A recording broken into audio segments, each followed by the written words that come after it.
Per usual on a Wednesday, we've got an absolutely jam-packed episode of Carving Up Live on tap for you guys tonight. Going to start with the Dallas Cowboys, not just their Monday night loss to the Arizona Cardinals, but the fact that what are they doing trading for Quinnen Williams? This is a terrible trade by Jerry Jones of the Dallas Cowboys. I'll detail why to begin the show. Speaking of Jets defensive players getting dealt, Sauce Gardner to the Indianapolis Colts for not one, but two first-round picks, while Indianapolis massively overpaid for Sauce. Carving up the context on a Wednesday.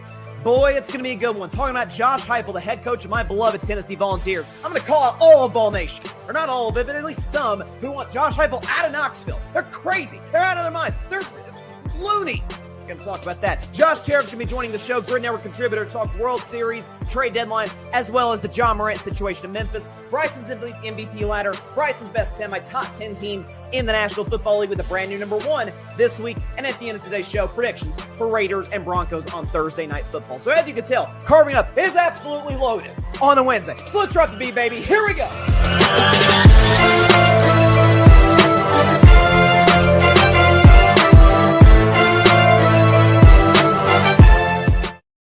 Good evening, everybody, and welcome to Carving It Up Live right here on YouTube, as well as on X, Facebook, Instagram, and for the very first time, welcome into our Twitch audience. The first time in 4.5 years, almost 5 years of the show, at least live show, that we've gone live on Twitch. So hopefully we can maybe sort of build a little bit of a following on there. So shout out to everybody watching on Twitch, X, IG, YouTube, Facebook, all the usual destinations. So welcome into our Twitch audience. Again, you heard the open. We got so much to talk about today. We've got so much to talk about today. And a great guest, Josh Tariff, Gryd Network contributor, who's also got a brand new show on the Gryd with my pal, longtime friend Mike Guido. It's called Mike and Josh. We'll definitely got to talk about him with that and with everything going on in sports. But we're so loaded today, I decided to kick out a topic about Draymond Green, my guy. Y'all know I love me some Draymond Green. Ripping to shreds my beloved quarterback. I'm a Steelers fan, former Cowboys fan, but I've been a fan of this guy for years, Dak Prescott. So seeing Draymond go after Dak was very tough. Seeing him call him a bum, that was brutal. And Draymond's dead wrong on that, by the way. And Jordan Schultz, shout out to Jordan Schultz, he called him out on that. Still love Draymond. That's a terrible opinion. So let's get right into today's business with what was a wild trade deadline yesterday, mostly revolving around the New York Jets, and in this case, America's team. So let's go and get started. But first, let's talk about America's team, the Dallas Cowboys, who have had a very eventful last 48 hours. How about them Cowboys? Yeah! Indeed. So the Cowboys lost Monday night to the Arizona Cardinals 27-17 in a game that it just feels like I was talking to somebody yesterday and watching that game. It's like you feel like over and over, like, okay, Dallas is going to figure out, okay, now's going to be the time when Dallas is off. No, it's going to be now. Okay, they blocked a punt. Now this will give the offense some juice. Man, it just never happened. Even Brandon Aubrey's missing 68 yarders. What a bum. What a terrible kicker. Right? He had an opportunity to respond to Little, the kicker for the Jags, to hit the longest field goal ever. Aubrey was able to hit. No question he'll get an opportunity in the future, and I imagine he'll make that one. Dallas, though, the next day, after Jerry Jones had teased to Stephen A. Smith on his SiriusXM show and had teased to all of America by default, hey, we've made a trade and we might be making another. Well, it turns out those trades were Logan Wilson from the Cincinnati Bengals. Logan Wilson's a good player, but you're getting the linebacker from the only defense that is worse than yours. I don't think that's going to be a life changer. The one that Cowboys fans hope is life changer, we can go and put up the trade right here with the New York Jets. Yeah, Quinnen Williams. Quinnen Williams, who's one of the best defensive tackles in all of football, and he gave up Mozzie Smith, who was a total bust from the draft a few years ago, and then they gave up a 2027 first and a 2026 second-round pick to the New York Jets, and that's the trade. So I'll talk about kind of the Jets aspect of this a little bit later in the Sauce Gardner stuff, and I'll talk about with Josh Tariff in about 35, 40 minutes. The thing for Dallas that is so fascinating, and you don't see this very often in NFL trades, you see it all the time in NBA trades, is the 2027 first rounder that they gave up to the Jets. The way that the trade specifics are laid out, the Adam Schefter laid out yesterday, is that New York will get whatever is the better of the Cowboys formerly two first-round picks in 2027, obviously one of which they got in the Micah Parsons trade from the Green Bay Packers. So in other words, this is a situation where if the Cowboys remain awful, we imagine the Cowboys will finish with a worse season than Green Bay. I know the Packers lost the Panthers, but come on. Imagine Dallas will be worse. Jets get that pick. in 2020, or I should say next year, rather. Next year. I think Cowboys will be worse than the Packers next year. Hard to project. The Jets will get that pick in 2027. So Dallas is awful. They win 7 games. Hey, great pick for the Jets to go along with their pick. This is an insane trade by the Dallas Cowboys. I'll defend Logan Wilson. You gave up peanuts to get him. Like, I'm not against that. All right, any addition, any half-decent linebacker can't hurt. That's one of the weaknesses of your defense is linebacker. You got a lot of weaknesses. That's one of them. Quinnen Williams makes no sense for a number of reasons. It has nothing to do with Quinnen Williams, the player. He's excellent. He's 28 years old. He's an all-pro caliber player. That's not a bad addition. He was one of the few bright spots of the New York Jets football team for the last few years. He's a great player. Here's the problem, though. There's a few. Number one, go and put up the Micah Parsons trade from a couple of months ago. So Packers got Micah, Cowboys got Kenny Clark from Green Bay, 2 first-rounders, 2026, 2027. Go and put up the Jets trade that they made yesterday. So Dallas, after yesterday, going into yesterday, having multiple, their own second-round picks and 4 first-round picks over the next 2 years. Now they're out of their own second-round pick, which, who knows, their 3, 5, and 1 could be a decent pick. Could be like the 39th, 40th, 41st pick. That's a great pick in the draft. That's gone now to the Jets. And one of the assets you got for Micah Parsons is gone. Now you're left with 3, which 3 first-round picks next 2 years. Not bad. It's not as good as 4. And it's not so much as the player that they traded for, so much as it is the position that they traded for. Defensive tackle. Guys, you just paid Osa Odigizua $20 million plus. You're paid Kenny Clark somewhere around that in that same ballpark, and now you're training for Quinnen Williams, who's making similar amounts of money. In other words, after the season's over, you have to get rid of one of them. Odigizua is probably the odd man out, is my guess, because Jerry's not going to trade for Kenny Clark and for Quinnen Williams in the same offseason or during the season and let one of them go. So defensive tackle is a position you've already invested in. Now you got no salary cap to begin with. You know what's funny? You know what I love about this whole situation? Is the money that they're paying Kenny Clark and Quinnen Williams is about the amount of money they could have just paid for Micah Parsons. Isn't that some? And by the way, they gave up a first-round pick.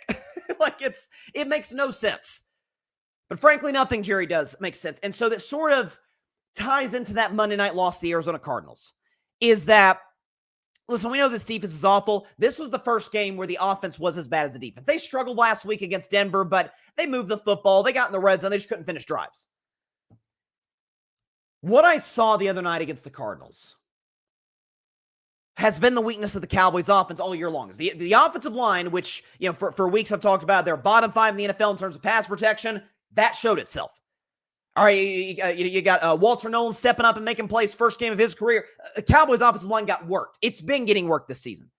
Whether they're healthy, whether they're missing guys, they're not good, despite the fact that Jerry has invested in that unit. You have a situation where if the Cowboys' defense the Cowboys' offense is not on their A game, they're playing behind the 8 ball, down double digits, and now they're just having to come back the rest of the way. Now Dak Prescott's having to throw 45 plus times potentially. They can't establish a run the way that Brian Schottenheimer wants to and the way that they've had success running the football with Javonte Williams. And the fact of the matter is this, what you saw in this trade yesterday, again, Logan Wilson, shrug, okay. It doesn't hurt you, didn't help you. You gave up a late pick, doesn't really matter.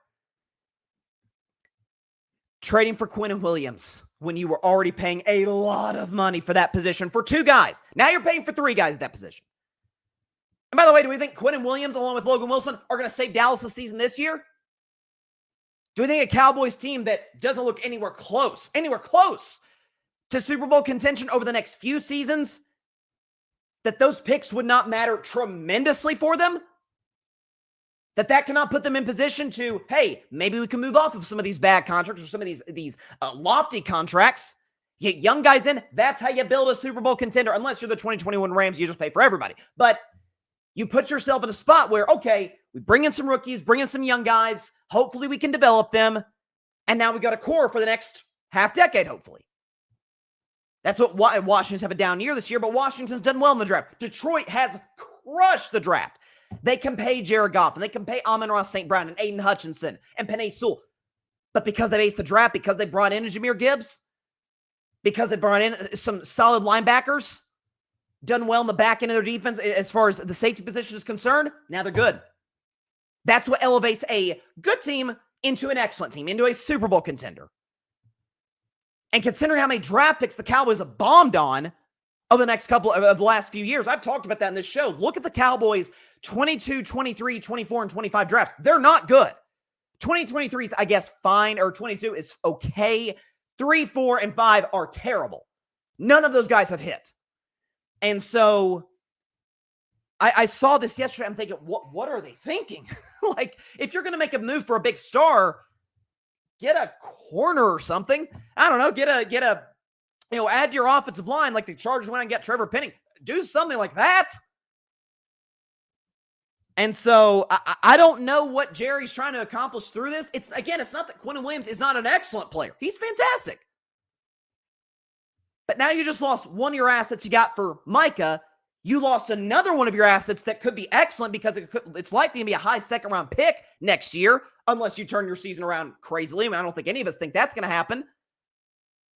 And now the Jets, this and the Sauce Gardner trade, which we'll talk about a little bit, are sitting pretty. They feel great about where they're at today.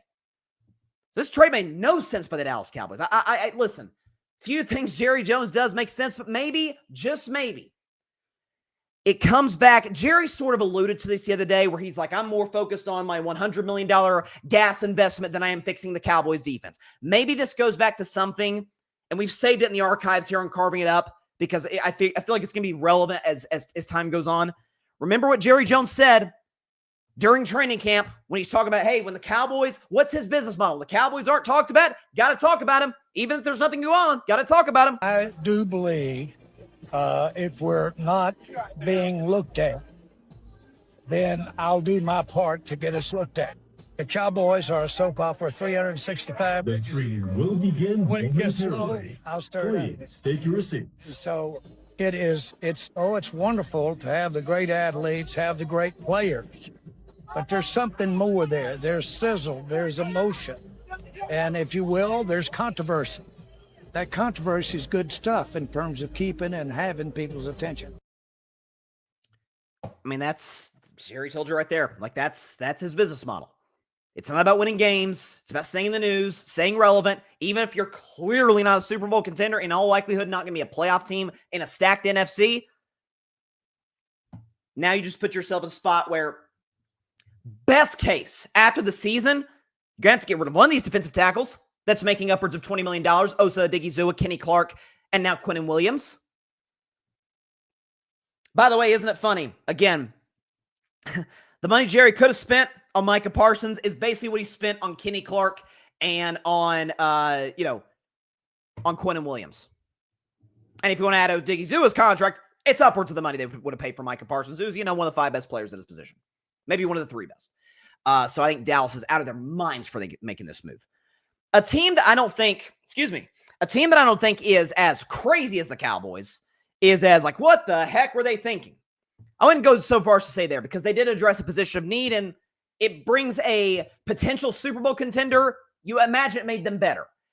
But at what cost? I'm talking about the Indianapolis Colts trading for Sauce Gardner yesterday, the all-pro corner from the New York Jets. If we can pull up the Sauce Gardner trade to Indianapolis, because they gave up a haul to get him. So Colts get Sauce Gardner. The Jets get A.D. Mitchell, unfortunately, good player, but unfortunately best known for fun the ball before he got to the goal line against the Rams. And they gave up their next 2 first-round picks. So here the Jets sit today, leading the first half hour of the show almost, talking about Jets trades. Here the Jets sit today with 5 first-round picks over the next 2 drafts. And so they feel great, right? You imagine they'll get a high pick as is because they have 1 win this season, so it's not going terribly well. They can draft a quarterback. They can build an offensive line. They can rebuild this defense. They've got some second-round picks. Like, they're in fantastic shape because they got Dallas' second-rounder as well as their own. Jets are sitting pretty. It's funny. I was talking to my buddy Tim. Shout out to Tim of the Boston Sports Summit. Tim Barnard. Subscribe to his show. Check out his show every week. Talks about Boston sports and is my co-host on the Saturday morning tailgate. I was talking to him about this yesterday because he's a big Patriots fan. He was frustrated about the Patriots not making a move yesterday. His mindset is, I'm all about win now, give yourself the best opportunity to win this year because you don't know if you're going to be able to contend in the future. And the only reason I disagree with him on that is I think you've got your franchise quarterback and then some, maybe a superstar quarterback in Drake May. You've got the building blocks. You've drafted well. You certainly have the coach. You probably have the offensive coordinator for the long run in Josh McDaniels because he's bombed twice as a head coach. He's not going anywhere. For the Colts, it's a little bit different in the sense of I don't know if they made this trade for Sauce Gardner to put themselves in position to compete for a Super Bowl as much as they did it in the short term to retain their jobs. Chris Ballard in particular, the GM. Shane Steichen to a lesser degree. Steichen's going to be here next year. Ballard likely here next year, like in Indianapolis, but if the season goes awry, right, if Sauce Gardner bombs, and now your 2 first-round picks are with the New York Jets today, now that trade looks terrible. And Sauce Gardner, who I've always thought was a good player, but not special. Jets fans will tell you, heck, the film will tell you, for years has gotten away with holding, right? He's gotten away with contact for a lot of years as one of the premier quarterbacks and cornerbacks in this league. Now, recently this season, they're calling it. The refs are seeing it. They're seeing him grab the jerseys. They're flagging him. And there's a reason. I talked about this with Trayvon Diggs, who's a lesser corner than, even at his peak, than Sauce Gardner. I was never a Trayvon Diggs fan. But I said this years ago with Trayvon Diggs. If he's so good of a corner, why do quarterbacks keep throwing at him? Because, yes, sometimes Diggs will pick off a pass, and sometimes he'll bite on something. I used to sing The Gambler by Kenny Rogers on this show. Anytime he bite on a double move, and he's still doing it. So that's not quite the case with Sauce Gardner because he's a much better cover corner than Diggs is, than some of the ball-hawking corners in this league are. But he really can't play you straight up without some illegal contact. Like, that's the reality of the situation. And when you consider that the Colts the Jets gave him a long-term extension. So now the Colts are paying that money. And so with the Colts, one of two things. The thing I think that it probably is Chris Ballard trying to keep his job. Because if the season goes awry, man, you've been here 9 years, we've won 1 playoff game. Like, maybe the coach is right. Maybe the quarterback's right. Get to him in just a second. The roster has clearly shown improvement. Maybe we need to go in a different direction. What I hope is not the case. Because Indianapolis is an excellent football team. I got Bryson's best 10 coming up at the top of the second hour. They're going to be on the list, okay? Even with the loss, they're going to be in the top 10. The season's not a disaster if they don't win the Super Bowl. If you're a Colts fan, I told you, okay, you're 7-2 today. You're going to win the AFC South, which for the record, the Colts have not done since, I think, 2014. You're going to win your first playoff game in the wild card round because I think either Buffalo or New England is going to be the 1 seed. You're going to win your first playoff game in the first round, and then you're going to upset somebody in the divisional round, and then you're going to lose to Kansas City, Buffalo, maybe Baltimore in the AFC Championship game. Any Colts fan with half a brain would be like, heck yeah, I'd take that. I didn't have those kind of expectations coming into 2025. This is the kind of move, the F them picks mentality that, Les Snead with the Los Angeles Rams is going to gain the reputation over, especially back in 2021. He gave up picks for Von Miller. He signed Odell Beckham. He gave up picks for Matthew Stafford. Like, they pushed all their chips in the middle of the table. It worked out for them. That doesn't always happen, but we knew the Rams were in position. Some older players in the roster, Whitworth, Von Miller. This was a win-now situation, and so they address it as such. That's not the case with the Colts. I mean, it's really not. Some of their best players in their football team are still young. Jonathan Taylor, Michael Pittman Jr., Alec Pierce, Tyler Warren, and those are just the offensive players. It's a relatively young football team. If Indianapolis is making this move because they've seen enough from Daniel Jones to say that guy can take us to the Super Bowl, what they are in effect also saying is that means he's getting a second contract. And I think that would be a mistake. I don't want to poo-poo on Daniel Jones' parade and how he's played this season at whatsoever. He's pushed the ball down the field, take out the game against Pittsburgh. He's been efficient. He's been accurate with the football. He's used his legs very well. But just like the Giants, the running back is the focal point of the offense. Saquon Barkley was the focal point of the Giants in 2022, as is Jonathan Taylor with the Indianapolis Colts in 2025. is that, and people are like, well, Sam Darnold, first of all, was well more regarded as a draft prospect than Daniel Jones was. The fact that Daniel Jones went 6th overall to the Giants in 2019 shocked everybody. We're like, whoa, a lot of folks had him as a second-round pick. He goes in the top 10. Giants are that desperate. Sam Darnold, there were discussions about whether he'd be the first pick over Baker Mayfield.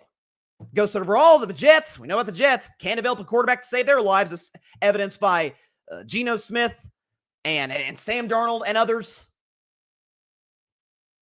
But he ends up in Carolina. Last year in Carolina, they have a winning record. Like, they're competent. Yeah, the Jets was a disaster. Jets is always a disaster. Them and the Browns, they can't get quarterback right. Backs up Brock Purdy in San Francisco, then goes out in Minnesota, and I don't know, what was it, like 37 touchdown passes? Gets them to 14 wins in a brutal NFC North? Yeah, hindsight's 2020. At worst, they should have franchise tagged him. Screw the fact you picked J.J. McCarthy. Again, they invest in J.J. McCarthy. I didn't, right? Like, I'm not a part of the Vikings front office, but J.J. McCarthy does not have a high ceiling. You hope, you believe, I don't, but they do, that Anthony Richardson does. The massive arm strength, the athleticism, he just doesn't see the field well, and he's not accurate whatsoever. Maybe a year sitting behind Daniel Jones can fix that. Who knows? But this Sauce Gardner trade possibly signifies that guy's getting a second contract. That guy's going to get another deal that makes him amongst the highest paid quarterbacks in all professional football, and I think that would be an albatross around the neck of the Indianapolis Colts franchise. Not to mention, forget that, or put that to the side. Man, 2 first-round picks for, I mean, if you just added a good player, like a good starter in the NFL, that would be equivalent of what the Cowboys gave Green Bay, what the Packers gave Dallas for Micah Parsons. Sauce Gardner is not at corner what Micah Parsons is at pass rush. Right? There's not a single person that would agree with that.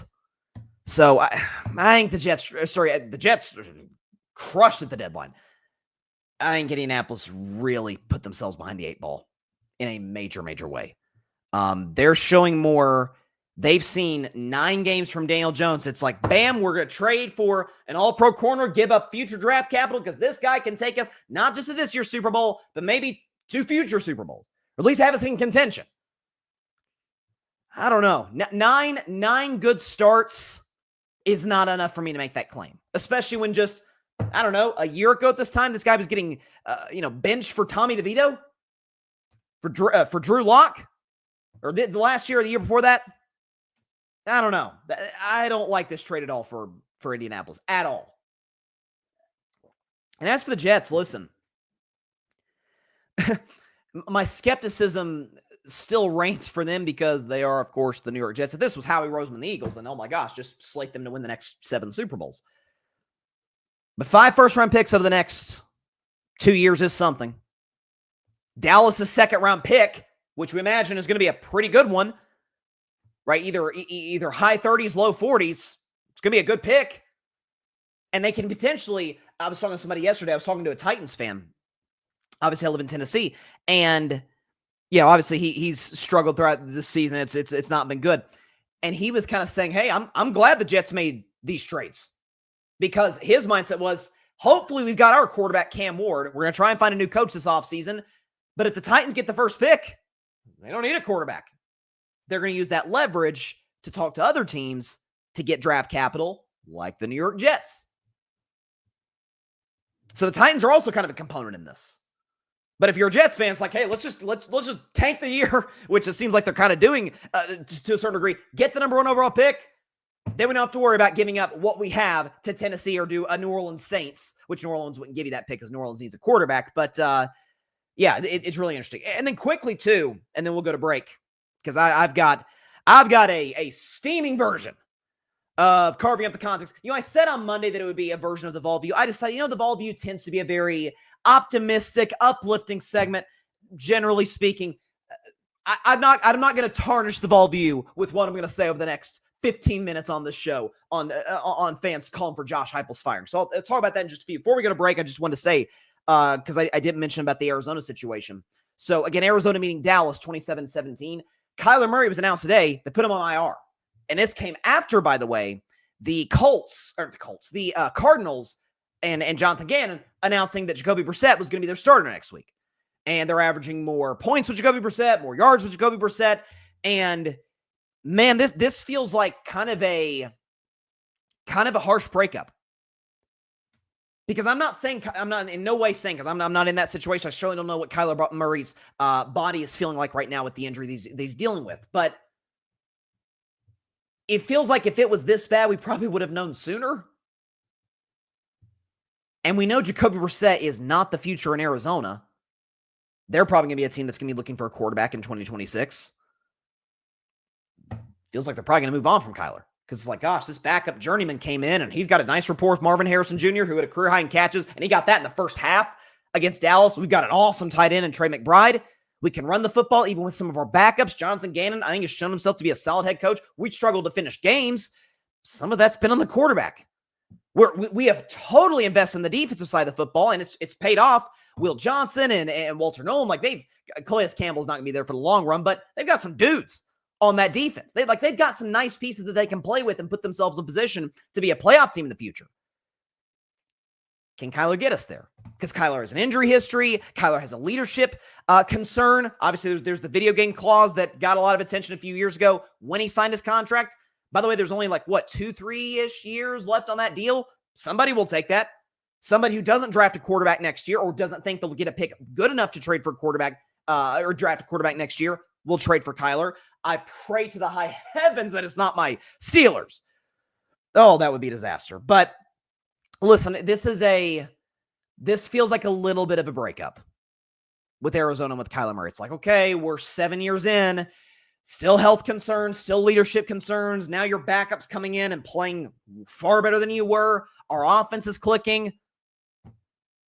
Give me interesting to see how Jacoby Brissett looks this Sunday against the Seattle Seahawks. Okay, we are going to go to break. Again, appreciate everybody stopping by on YouTube, Facebook, X, IG, and especially to our brand new audience on Twitch. Thanks everybody for stopping by in there. Feel free in all those platforms. Chime in the comment section. Chime in the chat. Let me know what you think. When we come back, we do Carving Up the Context every Wednesday around 6:30. Josh Tariff stopping by in about 20 minutes. Carving Up the Context in years past has been, depending on the situation, a fiery segment at times. I'm not sure it will be more fiery than what's about to transpire over the next 15 minutes. But first, we're going to take a break. I'm going to gather my emotions, get ready to roll, and you're going to see Carving Up the Context in just 1 minute on Carving Up Live. Do not go anywhere. We'll be right back.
Welcome back to Carving Up Live. So it has been a last 4 days as a Vols fan, just observing the landscape of Tennessee football.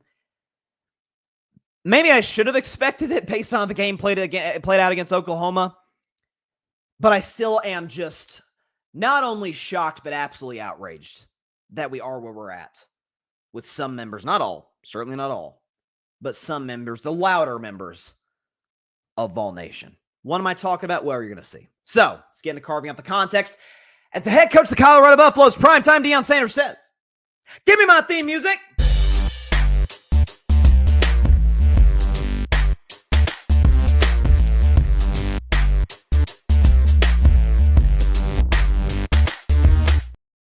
On this week's edition, oh boy, of Carving Out the Context, we're going to be providing a lot of context in this segment because a number of Tennessee Volunteers fans, of which I am one. You can see the two helmets, the basketball, this helmet. I will say this one, my sister got me for Christmas. It's really dope. It's got it's the smoky gray, but it's literally got the Smoky Mountains, which are absolutely stunning.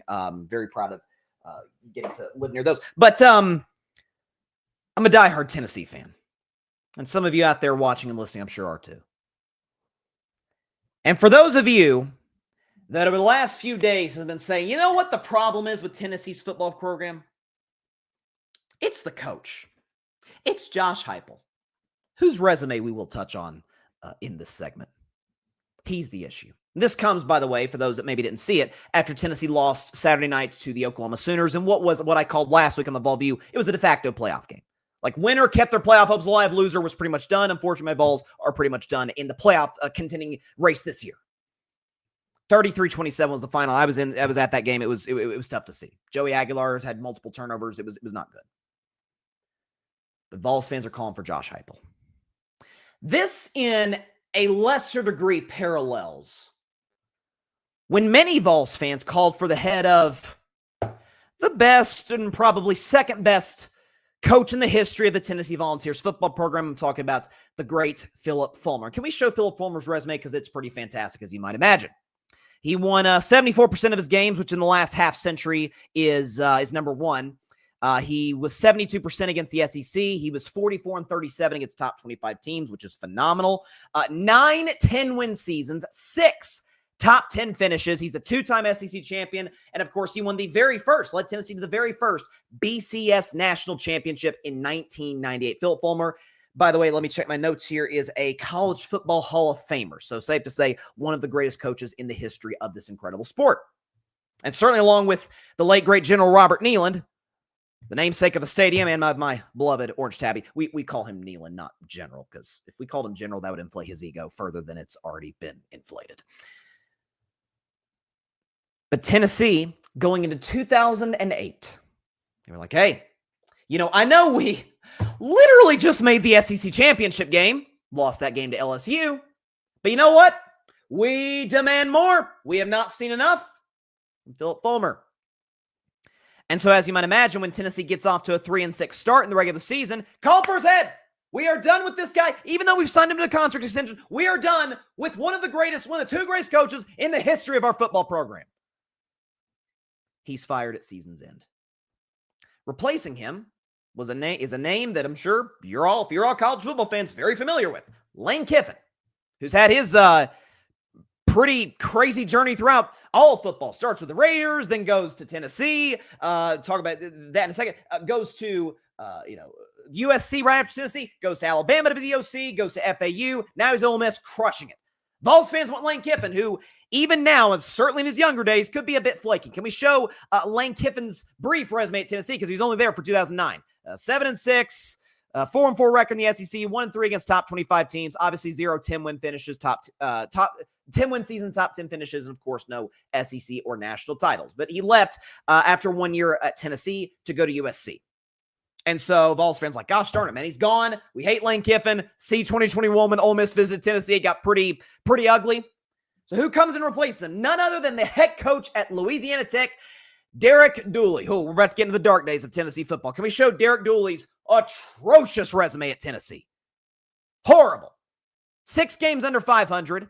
He was 4-19 against the SEC. 0-15 against top 25 teams. His brief career, thank God, at Tennessee spanned from 2010 to 2012. And, of course, 0 top 10 finishes, 10-win seasons, SEC championships, national championships. By the way, Derek Dooley, since then, has never been a head coach again and does what all successful people do in life, run for Congress. So that didn't work out too well. So what does Tennessee do? You know what? There's a young upstart coach with the Cincinnati Bearcats named Butch Jones. And by the way, Butch Jones coached some really good players of the course of his career at Central Michigan and at Cincinnati. You're talking about guys like J.J. Watt, Antonio Brown, Travis Kelce. I believe Jason Kelce maybe as well. He's coached some great players. Maybe this guy, the man who said we're going to build this program brick by brick, he can change Tennessee. Didn't really work with him either. 34-27. He was 10 games under 500 in the SEC. He was 5-17 against top 25 teams. And despite incredible recruiting classes, Butch Jones could recruit. He was a great recruiter. Could never get the most out of talent. 0-10 win seasons, top 10 finishes, of course, no SEC or national titles. The Butch Jones era goes up in flames. So what happens? Butch Jones is fired toward the end with 2 games left in the 2017 regular season. Tennessee goes on to lose to LSU and Vandy. I was at the LSU game. You want to talk about a monsoon. It was a disaster. It was a representative of our football program, and it was only going to get worse. Because at season's end, the conclusion of the 2017 regular season, Tennessee hired to be their next head football coach, Greg Schiano. Vols fans, in response, literally took to the streets of Knoxville to protest this, saying, we don't want this guy. In large part, and again, this goes into some way deeper and darker subjects, but he was at Penn State during the Joe Paterno, Jerry Sandusky scandal. Like, he was there. A lot of people hold against him the fact that he didn't publicly say what was the horrible things that were going on at Penn State. So Vols fans were like, this is abhorrent. We can't hire him. So Tim Curry, who was the AD at the time, says, okay, we won't hire him. We're going to find another head coach.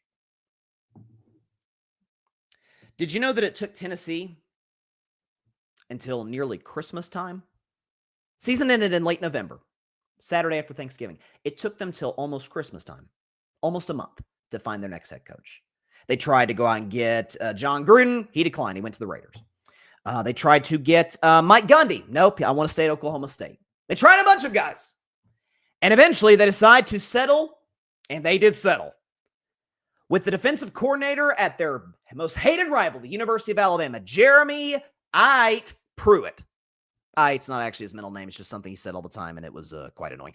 Jeremy Pruitt. Can we show Jeremy Pruitt's resume at Tennessee? Because it was worse than Butch Jones. 16-19, 10-16 in the SEC, 2-11 against top 25 teams. Of course, 0 10-win season, top 10 finishes, 0 national championships, and 0 SEC championships. Now, why did Jeremy Pruitt's career at Tennessee end after 3 years? Well, glad you asked. He wasn't fired because of poor performance. Would have been a good reason to, but Donde Plowman, the chancellor at the University of Tennessee, was notified by the NCAA that Jeremy Pruitt, multiple other members of Tennessee's coaching staff, had engaged in illegal recruiting. And to be specific, we can pull this up here. Tennessee and Jeremy Pruitt was found guilty a few years ago of providing about $60,000 of impermissible benefits and recruiting inducements to more than 24 recruits and their families during his 3 years at the head coach of Tennessee. As a result, 2 years ago, July 14th, 2023, Jeremy Pruitt was handed a 6-year show of cause order for his role in providing impermissible benefits, effective until July 13th, 2029. Because of that, Tennessee, from the start of the 2020 season, September, that was during the COVID year, obviously, all the way until the start of the next year, 2021. Did you know Tennessee had 35 players transfer? For context, this is carving up the context. The average number of SEC players to transfer, 14. Average number of transfers in the SEC that year, 14. Tennessee had 35 transfer, including some future NFL players. Wanya Morris, Henry To'oTo'o, like Ty Chandler, some solid players. Henry To'oTo'o is really good with the Houston Texans today. Lost all those guys. And so Tennessee turned to a man who'd done a pretty darn good job at UCF, University of Central Florida. Won a conference championship, had back-to-back 10-win seasons prior to the COVID year in 2020. Former quarterback at the University of Oklahoma, Josh Heupel. Keep in mind, this man took over a program that was eventually stripped of all of their conference wins in 2019 and 2020. So it's just, if those games never happened, they're all gone because of the Jeremy Pruitt scandal. 35 players transfer. Coming out of a pandemic, by the way. And this is what Josh Heupel has done at the University of Tennessee. He has the best winning percentage in the last half century outside of Philip Fulmer, 70%. He's 60% against the SEC. He's 10-13, which is not bad, by the way, against top 25 teams. He's had 2 10-win seasons. He's had 2 top 10 finishes. Of course, he has yet to break over the hump and get an SEC title or a national title. But safe to say, after I just showed y'all the resume, the brief resume of Kiffin, the awful resume of Dooley, the bad one of Butch Jones, the terrible one of Jeremy Pruitt, then Josh Heupel's been more than a slight upgrade for the Tennessee Volunteers football program. By the way, did you know, if you're not, you Vols fans definitely know, maybe I need to remind them, but for those that maybe don't, Josh Heupel took over the Tennessee football program prior to the 2021 season. By November of 2022, they were the number 1 team in the country. Number 1. In large part because that year, Josh Heupel led Tennessee to their first win over the Alabama Crimson Tide. Still, by the way, at the time, coached by the greatest ever, Nick Saban.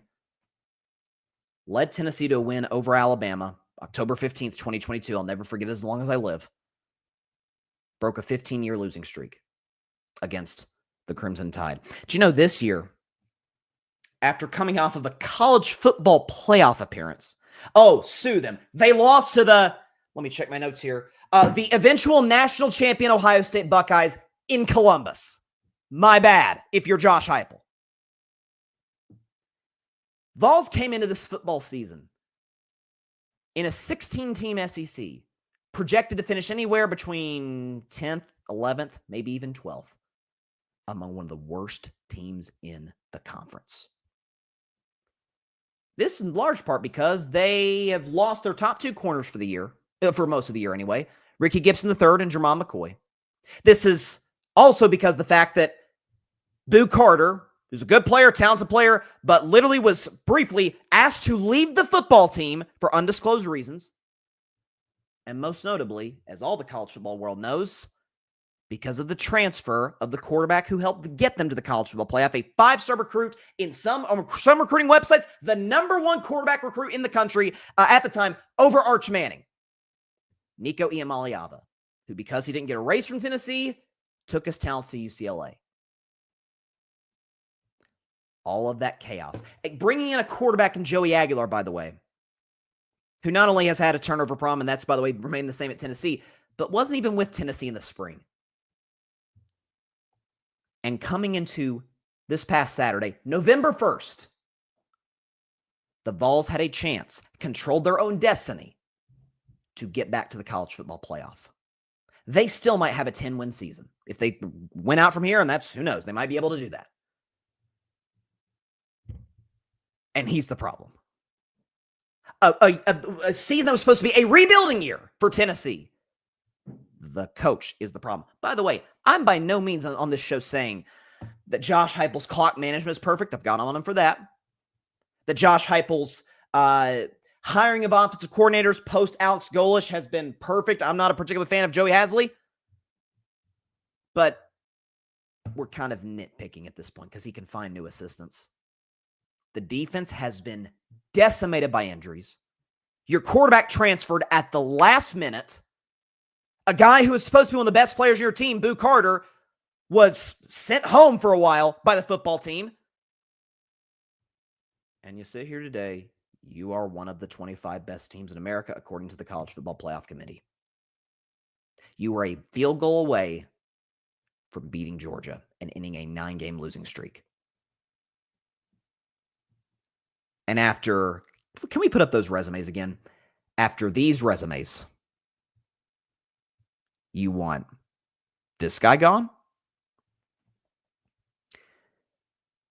Any Tennessee fan that wants Josh Heupel out of Knoxville should have their Tennessee Volunteer imaginary fan card revoked, stripped, taken away for life. Because if you think this guy is the problem, if you think this guy's the one holding us back, if you don't have the self-awareness to know what Tennessee football was prior to him, because college football knows, coaches, potential coaches know, like a Lane Kiffin potentially. You don't think a Lane Kiffin or any one of the top coaching candidates in college football won't look at Tennessee if they, God forbid, did fire Heupel and be like, they were a disaster. They went back to prominence and they fired him? By the way, at the behest of some lunatic fans? Heck no, I'm not going there. And Tennessee will be right back to square one. They'll be right back to the Derek Dooley, Butch Jones, Jeremy Pruitt days. Did you enjoy those? Was Neyland Stadium a fun place to be during those days?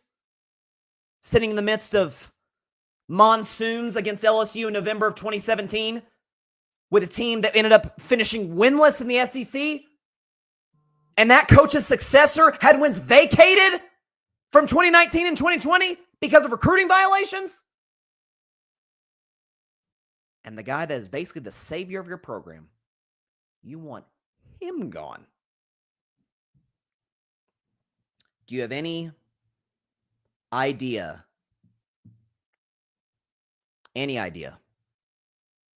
what you did with Philip Fulmer? And you want to do it to Josh Heupel too?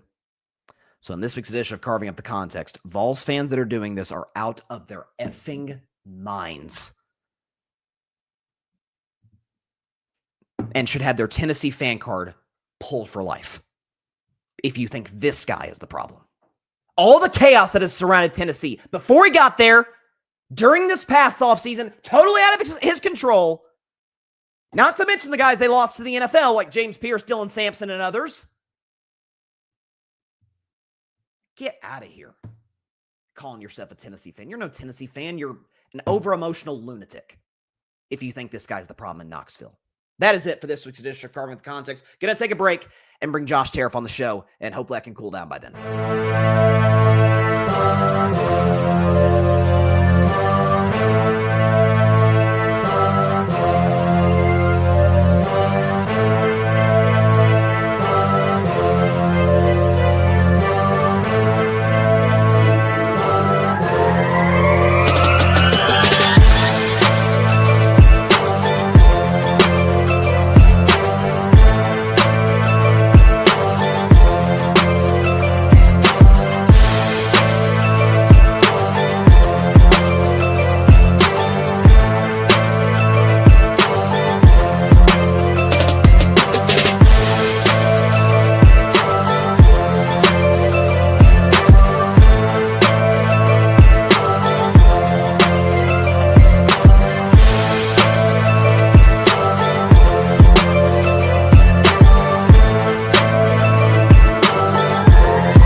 Welcome back to Carving Up Live. Josh Tariff will be joining us momentarily. Hopefully we're getting him connected with the stream link and everything.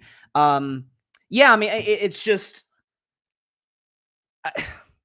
man, I know fan, as the great Colin Cowherd says all the time, I know fan is short for fanatic. But the idea that Heupel is the problem in Knoxville is just an insane take. So that's where I'm at. Okay, headphones on. Make sure, here we go. Headphones on, ready to bring my good friend and Gryd Network contributor, Josh Tariff, who is joining the show right now. Josh, how are you doing, my friend? I am doing well. You know, I literally just wrapped up another episode of the wrestling podcast that Barry Grant and I have been putting on the Gryd Network. So literally just wrapped that up, get the wrestling hat off, other sports hat on. Here to talk with you about what the hell happened yesterday. All this trade madness. A lot of trades. And by the way, before we even get into all this, you've got the wrestling show with Barry, which I think you guys have now done 2 shows on now. The wrestling show with Barry. So this one we just recorded was our third episode. Okay, so third episode, you've got that going on. You've also got Mike and Josh with Mike Guido. So you got 2 shows. You're the only guy at this network, Josh, with 2 shows with the 2 founders of the Gryd Network. I hope you know what a special privilege that is. I mean, they know the information that I have on them. It's all blackmail. There's a reason you keep inviting me on your show, but I'm doing my part in not disclosing it because that's my part of the deal. It's not my fault you guys make deals with the devil. I mean, that's the clause in your contract. Like we talked about this off air. This is not on-air information, Josh Tariff. How dare you? Okay, so I want to talk about you're the best. I want to talk about the LA Dodgers. who won the Okay. World Series in pretty dramatic fashion. Talked about it, Game 7. It's one of the more wilder last hour and a half of a baseball game as you'll ever see in your life. And so just overall takeaways, it can be from the series, it can be from Game 7, the Dodgers getting out just by the Blue Jays, Josh, I talked about this on Monday, even closer than the 2011 Texas Rangers, came as close as you could possibly come multiple times to winning the World Series without actually winning it. But what was your overall takeaway from Game 7 and from the World Series in particular? So it might have been, this Game 7 specifically, like the single greatest baseball game I've ever gotten to watch. And to me, it's neck and neck with the Cubs, then Cleveland Indians Game 7 from, a number of years ago, because that's the one where it's like, I'm happy no matter who wins, because we either have a curse broken or the team for the first time in like 80 years wins. And that game also had everything, including a rain delay. Oh, it did. Yep, you're right. Yeah. So in this game, and being that I live in Los Angeles, so obviously lots of friends of mine are Dodger fans. So I've been, hearing it all season long, not just from my friends, but of course, local, radio affiliates and all that, on the fact of this Dodgers team should break all records. This Dodger team is the best on paper team ever assembled. Oh my God, why are the Dodgers losing? Oh my God, the Dodgers might not even win the division. Oh God, the Dodgers are going to get crushed in the playoffs. Oh no, we knew they'd be fine. They're great. Oh, we're doing this. Oh, they're unbeatable. And then we had that game. And again, I'm going in, I really had even though I live in LA, I'm not biased towards the Dodgers over another team. Obviously, I'm rooting for them because I have lots of friends and people close to me that are big Dodger fans, so I'll be happy for them. Also, I really got into sports around age 9 or 10. And what happened then? Joe Carter. And so that was like my first real baseball memory was watching Joe Carter hit the walk-off home run for the Blue Jays. So I'm watching the series, like really entertained by it. Obviously, blown away by the incredible skills of Ohtani and Yamamoto. And the key thing, especially with Game 7, was everyone who's not a Dodger fan just complaining about, well, they were able to do this because they bought all the players. Look at the guys who caused them to get to this point and win in the World Series. The two main contributors were Miguel Rojas and Will Klein. Two guys that are certainly not high-paid prospects. No, not at all. We don't go to extra innings. We don't get to the 9th inning, the drama we saw there if Miguel Rojas doesn't step up. Correct. We don't get it with his home run and his fielding. We don't get the classic that we got in Game 3 without Will Klein coming out of absolute nowhere and pitching the best baseball of what will his entire career. I mean, we don't get what we got without was Pages who got the catch the 9th. Yep. Yeah, because that could have been Kike Hernandez depressed and devastated for the rest of his life, and we don't get the viral clip of Freddie Freeman doing the freaking worm dancing last night. If we don't have him with another walk-off World Series home run, that's right, someone with another World Series walk-off home run, the Dodgers, say, oh, is it a dynasty? Well, they've won 3 of the last 6 years. That's a dynasty. Yep. And all their top players are locked in. No one's going anywhere. And some other people will eventually come in. They got at minimum 1, if not 2 more titles this decade. So whether you're, a Dodger fan or not, this is in the midst of a dynasty. Ohtani's just entering his prime. Yamamoto is just entering his prime. You got the pieces there. Dave Roberts has now cemented himself as a Hall of Fame manager. Absolutely. So it was incredible to watch, incredible to see all the celebrations out here in LA. And some people will be happy to hear this. Some people are going to dread me saying this. there's more to come from the Dodgers.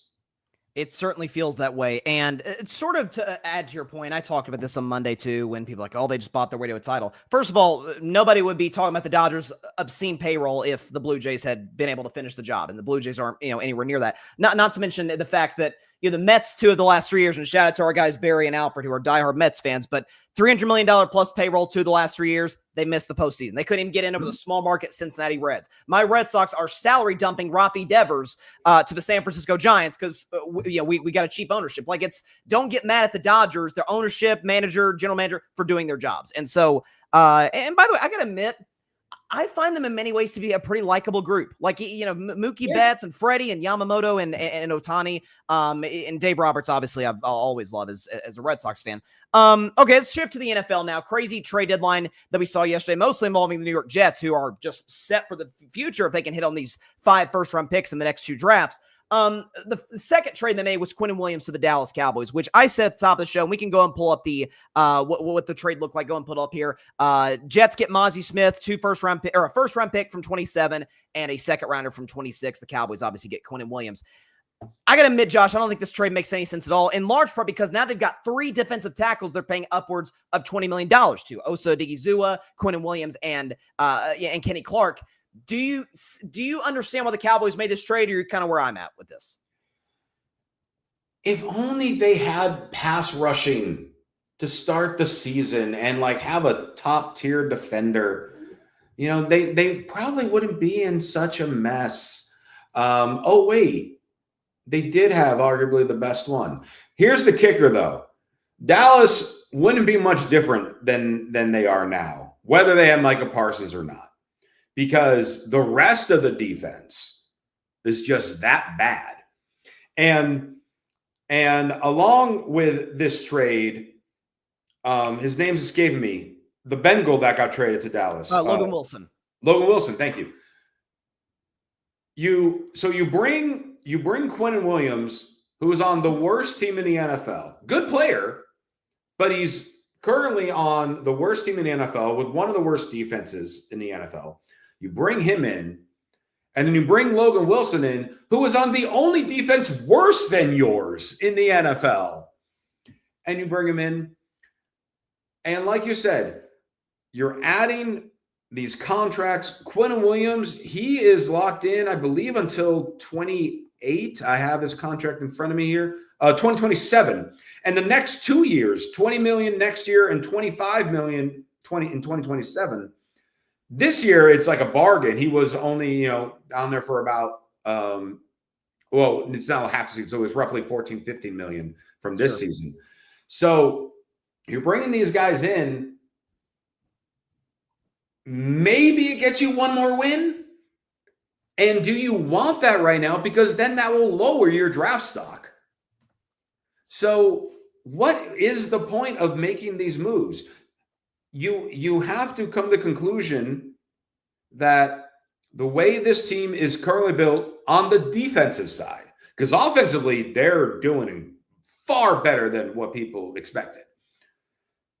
But defensively, it's not working unless you were able to get multiple people like a Max Crosby and a Sauce Gardner, who I'm sure we'll touch on as well. You bring those, so multiple areas of your defense are then covered. Then maybe we're talking something different. But especially when you're in a division where the Eagles are not as strong as they were last year, Washington dismantled by injuries, Giants dismantled by injuries. All of a sudden, this division, Dallas might end second place in this division with a record of 6-11. Or I'm sorry, 6-10-1, because they have that tie. So it doesn't accomplish anything. All it accomplishes is the Jets stacking up these draft picks. Yeah. And now everyone just made Breece Hall even angrier because he was the only one that should have been moved that wasn't. And he wanted to be moved, by the way. Yes. He was something that's what the reports were. But no, and again, like what we're talking about, it has nothing to do with Quinnen Williams, the player. He's a phenomenal player. He's good to have on your team. No question, but it's not a position of need for Dallas. And it's, again, just another big contract. I said earlier, if you combined his contract with Kenny Clark, it's about what you would have paid Micah Parsons. So, like, it's a complete waste. So, speaking of Jets trades, the first one they made was Sauce Gardner to the Indianapolis Colts, which I said I hate to sound like the big trade pessimist today, but because I think there were some good moves. Penning to the Chargers, I think it was a solid move. What's my man's name that the Bears acquired? Was it Draymond? No, it was Tryon Shoyinka, I think, that they got from the Cleveland Browns. But this feels to me, okay, we're giving up 2 first-round picks. We are mortgaging our future for Sauce Gardner. That, to me, Josh, says Daniel Jones is getting a second contract in Indianapolis. I think I'm not willing to make that commitment or kind of pre-make that commitment after 9 good games. What say you? The Colts are 100% in win now mode. And this is a situation where Daniel Jones has earned himself a Sam Darnold-like contract, where, Sam Darnold's contract in the grand scheme of things was fairly team friendly when he signed with Seattle. And the Colts, you could ask any of them, and of course, they'll probably say things like, "Oh, we're confident in our roster and what we had going into the season, this and that." All of them are just like, "We're 7-2, like we're the number 1 seed in the AFC halfway through the season. We have the best running back in the NFL. Daniel Jones has been a very good, if not great, quarterback for us. Our defense has been very good. Our receivers are hitting on all cylinders. Tyler Warren is in contention for the offensive rookie of the year. You have all these great things going for it. And you know what? They know Jacksonville is getting a little better. They know how tough the AFC is. But, some teams have been hurt. Chargers obviously decimated with offensive line injuries, why they made that trade, as well. You have the Chiefs, as good as they look, they're still just 5-4. So they're still, on the fence with things. And you have all of a sudden the Patriots breathing down the Bills' necks. I mean, technically the Patriots are leading them, but, it's still Buffalo's division to lose. So the Colts are realizing, hey, there's a little window here this year that we could find a way to sneak through with what we've done so far. We need to do this. And getting an all-pro cornerback, one of the best secondary players in the entire league, just entering really his prime of his career, and the mindset of having a guy of that caliber go from the worst team in the NFL to the best team in the NFL. Oh, sure. That matters. And in addition with that, the Jets, like we just said a minute ago, stocking on these picks. Honestly, I love this trade on both sides.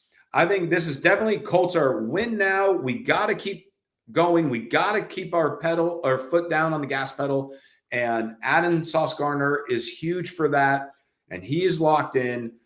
And then the Jets, look, we know you got to rebuild. And also, in reality, this pick that they're getting from the Colts, at least for 2026, is going to be at the bottom of the first round. Sure. So it's not as huge of a loss for the Colts as some people might put it on. And it was just, though, total shock value because Sauce was one of those few players from the Jets that you did not expect them to get rid of. And in addition to that, Colts being where they were, because, there's kind of the mindset of, if it ain't broke, don't fix it type mentality. Like, I have a good buddy of mine who's a diehard Patriots fan, and he was texting me, he's like, why didn't the Patriots do anything? I'm like, why do they need to do anything right now? Why possibly damage a good thing? But the Colts are just like, oh, no, we're doing this. And on the premiere episode of my show with Mike Guido, that news happened while we were on the air. Yes, I saw that live. Yep. And that was always a fun moment when it's just like, oh, I'm delivering news that we were not expecting today. Yep. And I mean, still 24 hours later, I don't know if it's hit a lot of people yet. The only person that's hit was There was that viral video of a little Jets fan that started crying and going nuts because I saw that. dad told him that his favorite player got traded. So I'm really intrigued to see how he fits in with the Colts. And as far as Jets go, you've been in a similar situation before. I saw a tweet yesterday that I found really funny. Someone tweeted, Jets fans, if you weren't with us during our rebuild, don't come back during our rebuild. And proverbial, I mean, a continual rebuild. They haven't been in the playoffs since 2010. So, but 5 first-round picks in the next 2 years.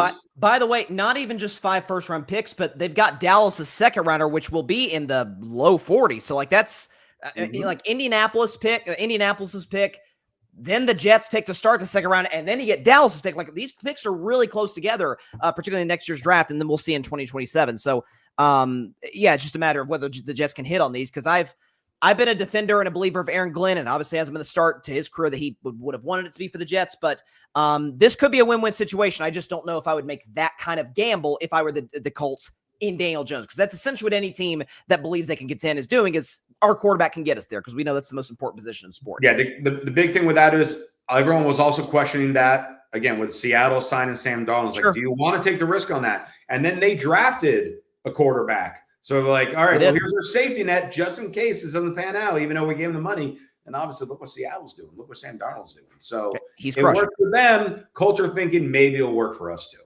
We'll see. We'll definitely see about that. One last NBA question I see is that a Orlando Magic basketball behind you? Did you see Desmond Bane? What was Desmond Bane doing last night, Josh? Desmond Bane is still getting used to the humidity of Florida. I got you. So sometimes, humidity does things to people. So we're not worried about that. I know it's a little slower of a start than what Magic fans wanted this season. Sure. And whenever you bring someone as good as Desmond Bane to a new team, it always takes time to develop.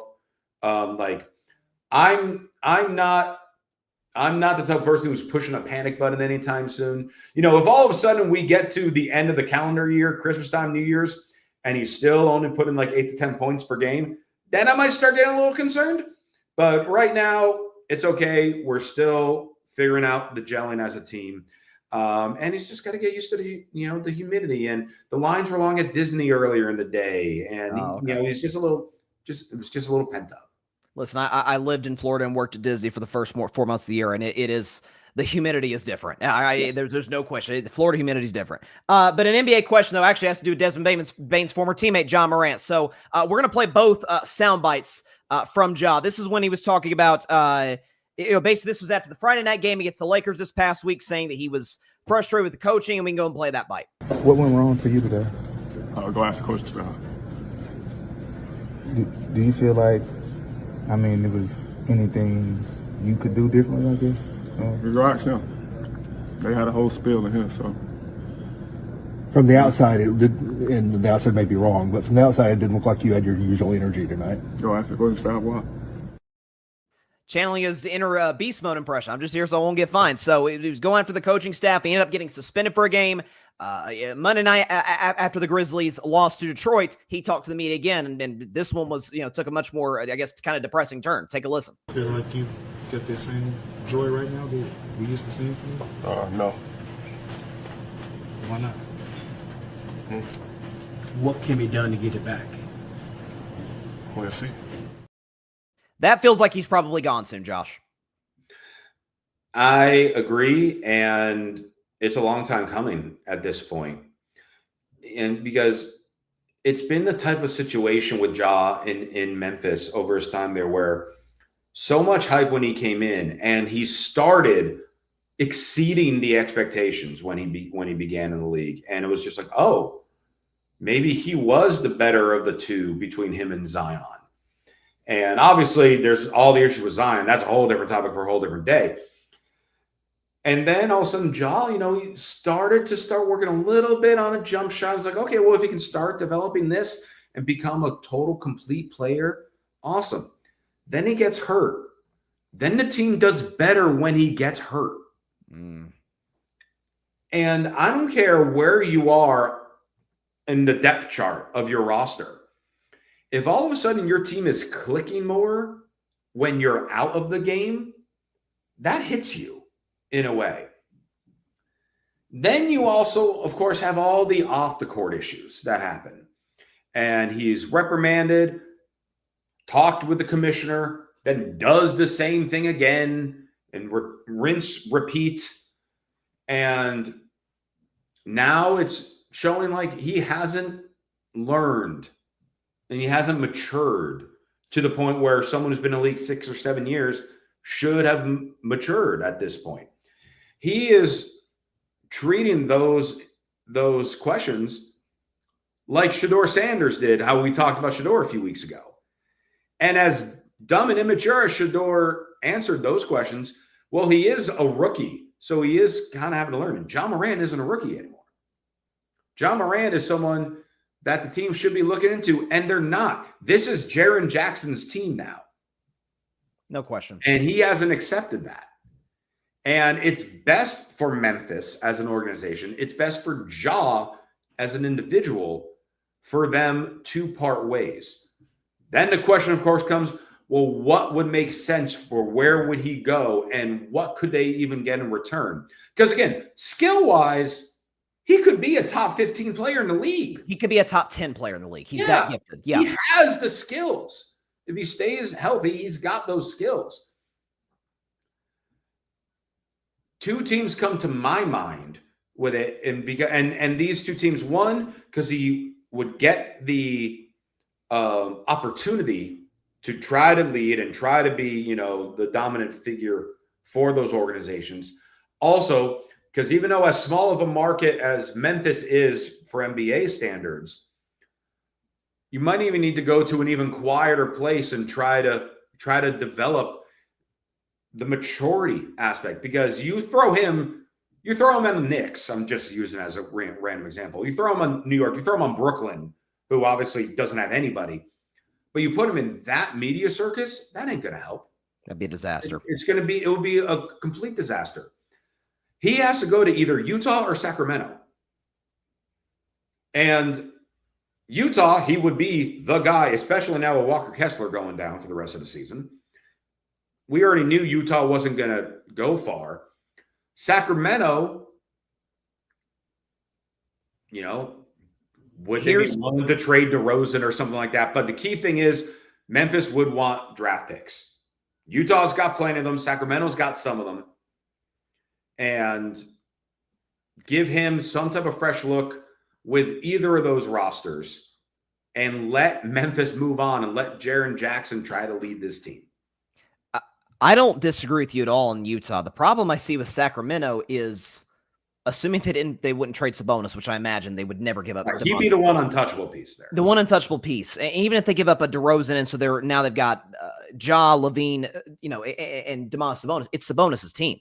Like it's just a repeat of Jaren Jackson to a certain degree in Memphis, where he's more available. He's been the reliable guy. He's been an all-star more recent than Ja has. I know some have suggested Miami. From a culture standpoint, that makes sense. From a big market perspective, that's an accident waiting to happen. And so, listen, I think we're all pulling for John, hoping that it all works out. But this is it's not surprising. I saw the news last week, and it's this would be the first overall draft pick I would have in terms of guy calling out coaching staff and calling out organizations. So it's unfortunate. Hopefully, it all ends up working out for the Grizzlies and for Ja Morant. All right, Josh Tariff.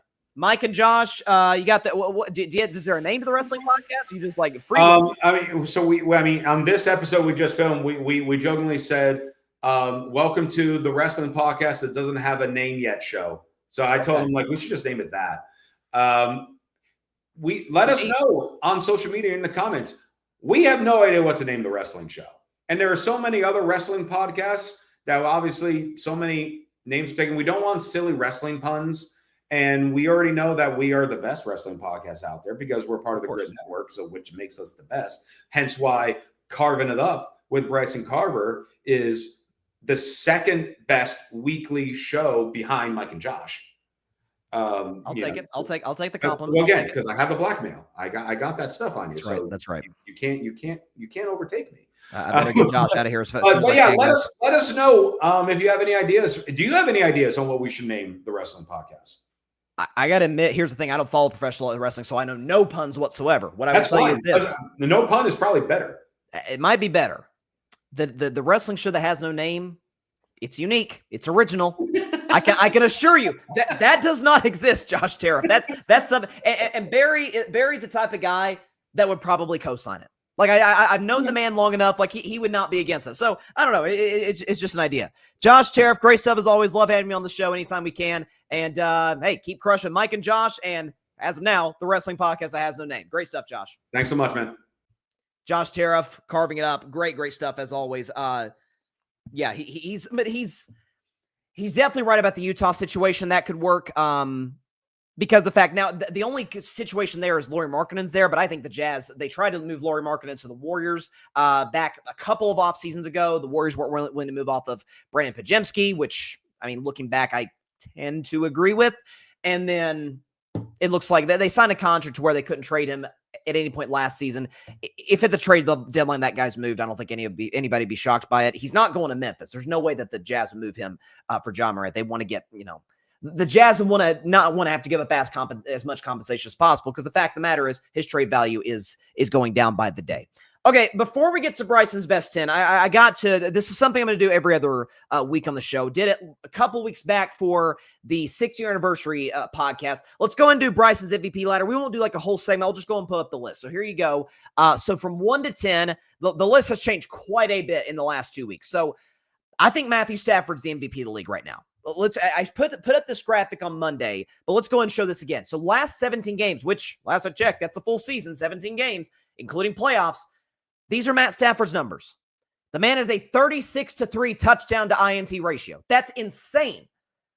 245 pass yards a game, 65% completion, 109 rating, 13-4 record. If you average that over a 17-game season, that's MVP stuff. A guy goes on to 13 wins, 36-3 TD to INT ratio. Like that's sick. That's like Apex 2011 Aaron Rodgers stuff. And so I think Stafford's MVP. Go and put up the list moving from here. Christian McCaffrey's my number 2. What this man is doing to carry the San Francisco 49ers offense, I mean, Christian McCaffrey is on pace for 1,100 receiving yards and 1,100 rushing yards. That's never been done in the history of the NFL. And we talk about most valuable player. Well, Ayuk's out. Kittle's been out. Jennings has been out. Pearsall's out. The O-lines would be out. Purdy's out. On the defensive side of the ball, which doesn't affect McCaffrey directly, but Nick Bosa's out for the year, and Fred Warner's out for the year. I've said Kyle Shanahan, for all the reasons I just listed, is my coach of the year. What Christian McCaffrey's doing, I mean, every single defensive coach, every single defensive coordinator goes into the San Francisco games knowing that's the only guy who can beat us, and he's still crushing you. He was great this week against the Giants. Christian McCaffrey's my number 2. Drake May's not my number 3. Drake May, what he's done this year, I think he's proven himself to be an elite quarterback. He's made all the throws. He's well more mobile, certainly coming into the league and now that he's gotten credit for. But here's a crazy MVP stat, and we'll go and show this. This is what I showed on Monday as well. Most consecutive games with 200 more passing yards and a 100 plus passer rating. Aaron Rodgers did it 12 straight times in 2011, which is crazy, and tied with Drake May this year with 8 straight. 200 plus passing yards, 100 plus passer rating. Aaron Rodgers in 2020, Tom Brady in 2007, Peyton in 2004, and Mahomes in 2018 did it 7 straight times. All of those guys, Rodgers twice, Brady, Manning, Mahomes, all of those guys won MVP doing what Drake May is currently doing right now. Listen, the Patriots have talent offensively, Pop Douglas and Stephon Diggs and Booty. They're not loaded. They've got a good offensive core, nothing that blows your socks off. Drake May, what he's doing, 6 straight wins for the Patriots. He's number 3. I've still got Mahomes number 4. What he's been able to do carrying a Kansas City Chiefs offense that has been dealing with injuries, suspensions to Rashee Rice, kind of a discombobulated defense as it relates to not being able to make the big play late, be it against Josh Allen, the Bills, be it against the Chargers. Chris Jones making a mistake there, giving up 34 to Jacksonville, which looking back, that doesn't look so good today. What he's been able to do to put this team in position to, again, be a Super Bowl contender is off the charts. Mahomes at number 4. The guy who just beat him is number 5, Josh Allen. Only reason I have Josh at number 5 is because the big reason Josh won MVP last year, and for the record, he was my pick coming into this season, is that He gave you all the upside. He gave you the 40-ish touchdowns and significantly minimized the turnovers. Well, he's on pace for far more turnovers this year than he had in 2024. So that's the only thing that knocks Josh. Still, what he and this Bills offense are going to have to do, James Cook as well, who I consider putting on this list, they're going to have to carry more of a burden than most of these MVP candidates are because of the struggles that the Bills had defensively. And I've got Sam Darnold number 6. Show Sam Darnold's numbers going back to last season. Here you go. 52 touchdowns, 18 picks, 67% completion, 259 yards, 104 rating, and he's 20-6. The man was 16 for 16, had 4 touchdowns, a perfect pass rating in the first half against Washington. I know the Commanders have one of the worst defenses in football. That's still amazing. And so what Sam Darnold's done with this team, this is now multiple systems. Yeah, you could say, oh, Kevin O'Connell last year, Justin Jefferson, Addison, Hawkinson, Aaron Jones, the O-line. Well, now he's doing it in Seattle. Yes, JSN is awesome. And JSN is another guy. Jackson Smith and Jigba is a guy I consider putting on this list. But now he's got Rashid Shaheed, by the way, the speedster from the New Orleans Saints. That could be scary. Sam Darnold's at number 6. I've still got Jonathan Taylor. I've got him at number 7. Listen, he's still on pace to lead the NFL in carries, touchdowns, or carries, rush touchdowns, and rushing yards. He's been the lifeblood of that entire Indianapolis Colts offense. I've got him at number 7. Jalen Hurts is at number 8. Show Jalen Hurts and his numbers this season. He's been spectacular. 20 total touchdowns to 2 overall total turnovers. That's excellent. 70% completion, 235 yards, total yards per game, 114 rating, a QBR of 67. He's been efficient. He's managed at times chaos within the locker room in Philadelphia, which it feels like that's always kind of the case. Sometimes it's with A.J. Brown, Nick Sirianni. You never know what could be in Philadelphia. That could cause a drama, and Jalen Hurts, being the leader that he is, take a deep breath. We're all good. I'm going to put us in the best position. Whatever I have to do, arm, legs, manage the game, throw it deep, whatever you need me to do, I can do it. And that's what he's done as kind of the master of all things as the quarterback of the Philadelphia Eagles. He is at number 8. By the way, shout out once again to Jalen Hurts' wonderful mom. Pamela Hurts has been absolutely fantastic. Let's go and show number 9. By the way, Pamela Hurts gave a shout out to carving it up a couple of weeks ago on TikTok, which I greatly appreciated. Baker Mayfield's fallen all the way to 9. Listen, Baker's on a bye, so there's not much you could do, obviously, this past week, but the last couple of weeks really struggled, only put up 9 points against the Detroit Lions defense, which we know they've had issues. J.J. McCarthy just put 27 on their head.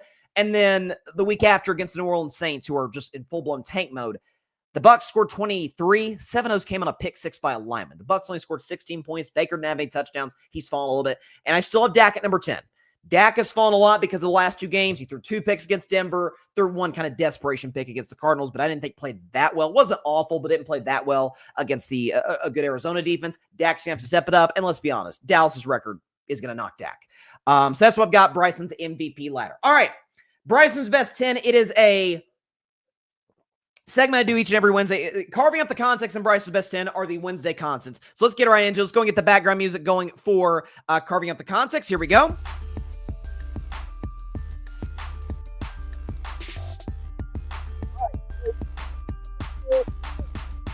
At number 10, the 10th best team in the National Football League, down 2 spots from last week despite being 7-2. Put them up. It is the Denver Broncos. The Broncos are the 10th best team in the National Football League, and here's why. So Broncos fans are like, you gotta be kidding me. We're 7-2. We've got an awesome defense. We've got an awesome offensive line. Sean Payton's a future Hall of Famer. And you got us at 10? That's exactly why I have you at 10. Has nothing to do with your roster. Matter of fact, I'd argue your roster is the only thing keeping you in the top 10. The Denver Broncos, since week 5, when trailing by 8 or more points in the fourth quarter, are 3-0. All other teams in the NFL, 3-52. That's not sustainable. Kudos to Bo Nix for making plays late. Again, I understand Houston has a fantastic defense, but struggling to, I know it's a road game, but come on, struggling to beat Davis Mills on the road, scoring 18 points, like that's not great. Like I've not been blown away by Denver. This is not a situation where, again, this is why I despise power rankings. Hey, let's see who the best record is and then just rank from there. We don't do that in the show. We go by eye test. We go on numbers. We go on what these teams have done in big-time situations. Do they have blowout ability in them, so to speak? Broncos have not shown that. They're at number 10. At number 9, staying the way they're at last week, it is the Tampa Bay Buccaneers. The Bucs are the 9th best team in the National Football League, and here is why. So again, on a bye, they didn't move from where they were last week. Again, Baker has struggled the last couple of the games I just talked about against Detroit. Bucs only scored 9 points. Baker was throwing, airmailing guys all game. I think against New Orleans, he wasn't great in that one. No touchdown passes and only 16 points scored by the offense in that game on the road against New Orleans. But listen, Baker's been great over the course of the season in general. And Emeka Egbuka, hopefully the bye gives an opportunity to get healthier. Same with Bucky Irving, Chris Godwin. This team's been decimated by injuries. Luke Gedeke, I think, was cleared to practice this week. So that's a big time addition to their offensive line, getting him back. Tampa Bay should be fine. I still believe they're a contender in the NFC. The Bucs are the 9th best team in the National Football League. It's funny. Both Tom Brady's teams are 9-8. Sorry, so it goes number 8. It is the New England Patriots. The Patriots, who, by the way, are down a couple of spots, are the 8th best team in the National Football League, and here's why. Again, Bryson, they've won 6 in a row, and you drop them. What I've seen in the last couple of games, and all season long, but in particular the last couple of games, New England has some real holes at offensive line. Like, Drake May's been fantastic. You just saw what I said. I think Drake May is at number 3. He'd be number 3 on my list for MVP behind only Christian McCaffrey and Matthew Stafford. The fact of the matter is this. This is an offensive line. Okay, they gave up 5 sacks to Myles Garrett. Doesn't happen very often, but it's Myles Garrett. They gave up 6 sacks against Atlanta. And I know Atlanta's invested in that defensive line. They drafted my man, James Pierce, out of Tennessee. I get it. Still, that's not something that should happen in a home game, in a game that you are leading throughout most of it. That should not be a situation that occurs. So I have concerns about the Patriots' offensive line. Also, their secondary. I haven't been terribly impressed. The fact they moved on from Kyle Duggar and traded him to my Steelers was a little shocking. I think he's a good player. I was very surprised by that move. The Patriots, still an excellent team. Very well could still win the AFCs. The schedule's easy peasy lemon squeezy. Going on from here, if you look at their schedule, they're 7-2 now. They should not finish any worse than 12-5. That's where I've got the Patriots. They are the 8th best team in the National Football League. At number 7, dropping 4 spots from last week, it is the Indianapolis Colts. The Colts are the 7th best team in the National Football League, and here is why. So again, Jonathan Taylor's been fantastic, on pace to lead the NFL in carries, rush yards, and rush touchdowns. He's been sensational. I think we saw Daniel Jones come back to earth a little bit. The fact of the matter is that Pittsburgh's defense, my beloved Steelers defense, was not good. All right, it was bottom 5 in the NFL in virtually every major statistical category. They were dead last, were my Steelers, in pass yards per game allowed.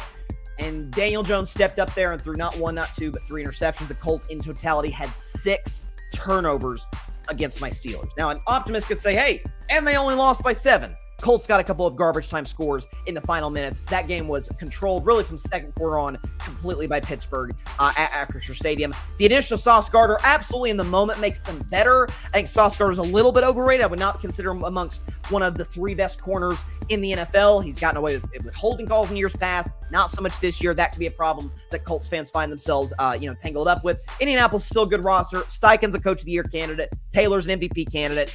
I just don't trust Daniel Jones in the long run, but respect where it's due. The Colts are the 7th best team in the National Football League. Also falling 4 spots from last week, so these teams are back-to-back once again. It is the Detroit Lions. The Lions are the 6th best team in the National Football League. Before I tell you why, with the exception of last week, let's just say over the last 3 years, Dan Campbell, what do you do, generally speaking, as a head coach of the Detroit Lions? Kneecap.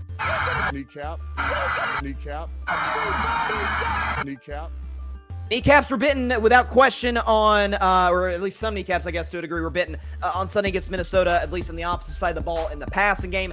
I dropped Detroit, not just because they lost to Minnesota, but it was how they lost. It was the fact that they really weren't able to establish much of a run game at all. With David Montgomery, Jahmyr Gibbs, once those guys get rolling at Ford Field in Detroit, it's over. Then Jared Goff can work out of the play action. Jared Goff was dealing with pressure in this game. Listen, Detroit's still going to be fine. They're still very much in the race to win the NFC North with the likes of, obviously, Jared Goff, that great O-line, Penei Sewell and others, Amon-Ra St. Brown, Laporta, Jameson Williams. Like, they're fine. I still, obviously, as everybody does, has concerns about the back end of Detroit's secondary. That's a concern that I think will continue to show itself over the course of the season. But Detroit's still an excellent football team. They are at number 6. At number 5, falling 4 spots from last week, it is the Kansas City Chiefs. The Chiefs, last few weeks, they've been number 1. They are now the 5th best team in the National Football League, and here is why. So again, the loss to Buffalo, Patrick Mahomes, the first time in his career that he completes under 50% of his passes. Again, I talked about it on Monday, put the clips on social media, that the way to get Mahomes out of his element is to bring pressure. And you say, well, that's the case with all quarterbacks. Mahomes and the guy he's chasing to be the GOAT, potentially Tom Brady, both just had this again, someone who breaks down film is more qualified to do this than I am, but just really were a shell of themselves when dealing with pressure. But I still think Kansas City's going to be fine.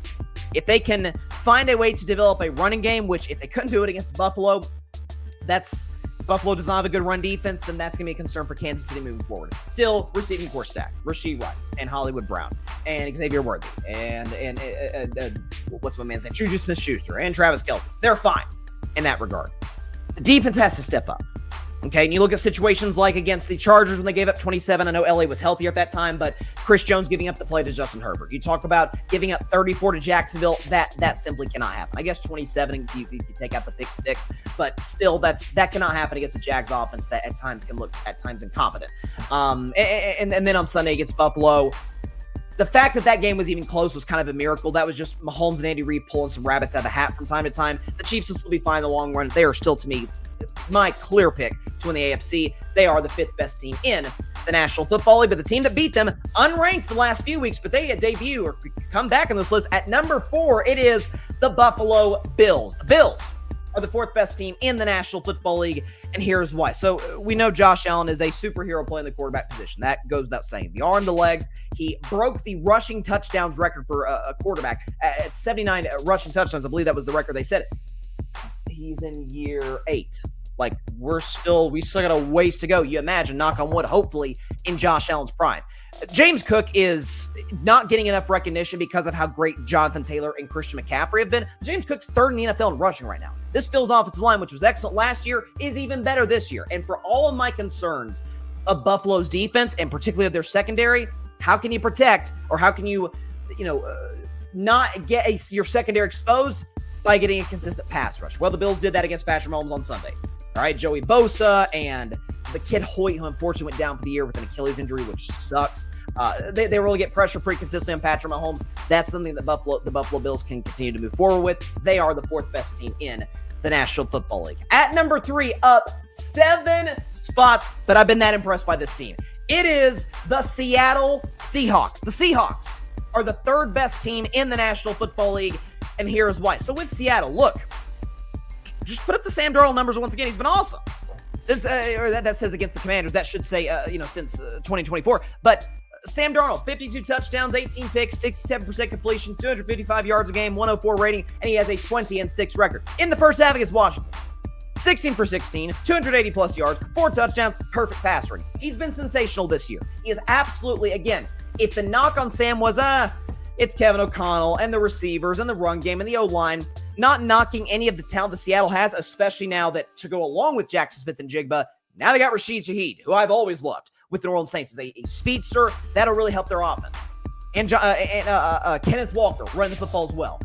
The fact of the matter is, this is a guy making it work. He's spreading the ball down the field. He's moving in the pocket well. He's not throwing picks. He's been relatively clean with the football this season. And you look at the Seattle defensive line, it's awesome. Led by Leonard Williams, who is in year 11, feels like he gets better by the season. Mike McDonald's done a great job. Clint Kubiak has done a great job calling offensive plays. This Seahawks team is for real. If you told me the Seattle's in the NFC title game, would not be shocked at all. The Seahawks are the 3rd best team in the National Football League, but not even the best team in their own division, because at number 2, up 2 spots from last week, it is the Los Angeles Rams. The Rams are the 2nd best team in the National Football League, and here's why. So with Los Angeles, again, a big part of this is, to me, Matt Stafford's the MVP right now. Last 17 games, 36 touchdowns, 3 picks. Rams are 13-4 in that span. Puka Nacua looks like he's back, fully healthy. The connection between Devontae Adams and Matthew Stafford is real. The last 5 targets in the red zone between Stafford and Devontae. Touchdown, touchdown, touchdown, touchdown, touchdown. They've got a real rapport. Looks like Aaron Rodgers going through to Devontae Adams. The defensive line, Jared Verse, Byron Young, they're sensational. Sean McVay is one of the best coaches. I think he's the 2nd best coach to Andy Reid in all of football. Les Snead's a great GM. Like this team is stacked. This team is ready to win a Super Bowl right now, trying to win their 2nd in the last 5 seasons. The LA Rams are the 2nd best team in the National Football League, and that leaves number 1, the defending Super Bowl champions, up 3 spots from last week. It is the Philadelphia Eagles. The Eagles are the best team in the National Football League, and here's why. So, listen, obviously a bye week the previous week. Some of this has to do with the teams ahead of them that lost, Detroit and Indianapolis and Kansas City. But for them to look, I still harken back. I know it's the Giants. I know all the Giants are terrible. They should have beaten Denver. They did beat the Eagles. That's a division rival. There's familiarity there. To be able to dominate a Giants defensive line, that is fantastic. At the line of scrimmage the way they did. After all the questions we've had about Philadelphia's offensive line and how it hasn't been quite as productive this year as it was a year ago, was incredible. Saquon Barkley finally broke free, right? He hadn't had any 20-yard runs this season prior to last week. He now has 2 20-yard runs in the season just in that one game against the Giants. Jalen Hurts, 20 total touchdowns and 2 picks in the year. I still have some concerns about Philadelphia's defense, although the fact that they added Jalen Phillips at the deadline for Miami, that is scary. He would right now already be their best pass rusher. Brandon Grant comes out of retirement. Good veteran leadership, can still play. It's still arguably the best roster in all football. Solid coaching staff, although I do still have questions at OC. But the Eagles still today are the best team in the National Football League. And we'll go and show the list. My top 10 teams. So from 10 to 1, Broncos down 2 spots to 10. Bucks stay right where they're at 9. Patriots down 2 spots to 8. Colts down 4 spots to 7. Lions down 4 spots to 6. The Chiefs down 4 spots to 5. Bills weren't ranked last week. So they are at number 4. Very impressed with what I saw from them against Kansas City. Seahawks leap up the list, up 7 spots to number 3. Rams up 3 spots to 2. The Eagles up 3 spots to number 1. And before we get out of here, a quick prediction for tomorrow night's Thursday matchup between the Vegas Raiders and the Denver Broncos. So listen, divisional familiarity. It's 2 future Hall of Fame coaches in Pete Carroll and in Sean Payton. I got to say, I think this game's going to be closer than people think. It's not just because the Raiders came out the heartbreaking game, which they should have won against the Jacksonville Jaguars at home. It's that as great as Denver's defense is, and it is phenomenal, the heck they're going to do is stop Brock Bowers. What are they going to do? Because Jacksonville's a solid defense and secondary as well. 3 touchdowns, 127 yards, 12 catches. Brock Bowers came back from injury. Looks like prime Brock Bowers. Looks like the best tight end in football, which I believe he is. Denver's been living on the edge. Denver's been winning games they probably shouldn't have. Like there's a bit of a running on borrowed time type of feel to it. They are clearly better than the Raiders, which is why they're going to win this game. But I actually think Vegas is going to cover. I like Raiders plus 9.5. Broncos to win outright, 26-20. But I think Geno Smith, Brock Bowers in particular, they'll have their moments. They will. And as bad as I think the Raiders' defense I don't think this is going to be a situation where Denver's offense just explodes because they haven't shown an ability to outside of one insane quarter against the New York Giants. And yeah, they put 44 on Dallas, but come on, everybody. The fact the Cardinals only put 27 on Dallas is almost a downgrade. They almost look down at the Cardinals because of that. So there you go.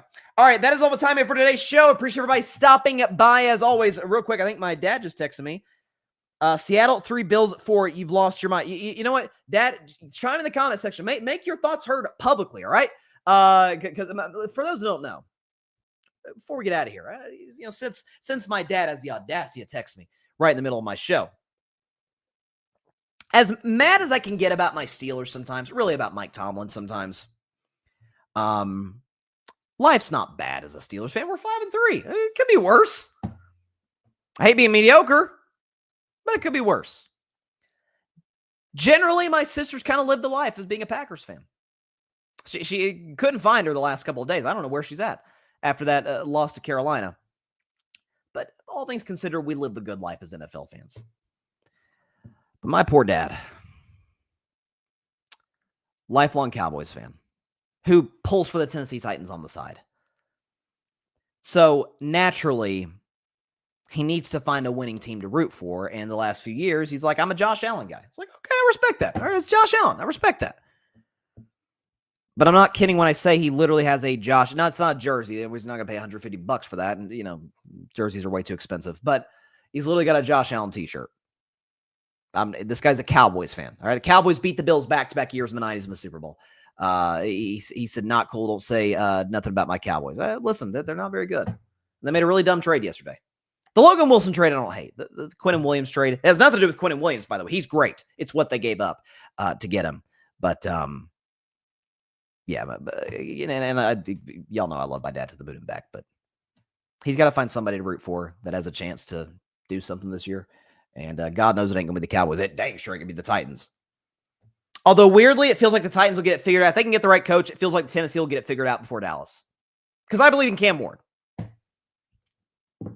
And by the way, if you're Tennessee, try and tank this year Because you're not going to draft a quarterback number one. You know who will or does want to draft a quarterback? The Jets. You know what the Jets have? A lot of picks. A lot of first-round picks. So, just saying, trying to help you out, Tennessee. All right, I'm a Steelers fan, but I want to see my home state team do good. I'm not pulling against the Titans unless they're facing my Steelers.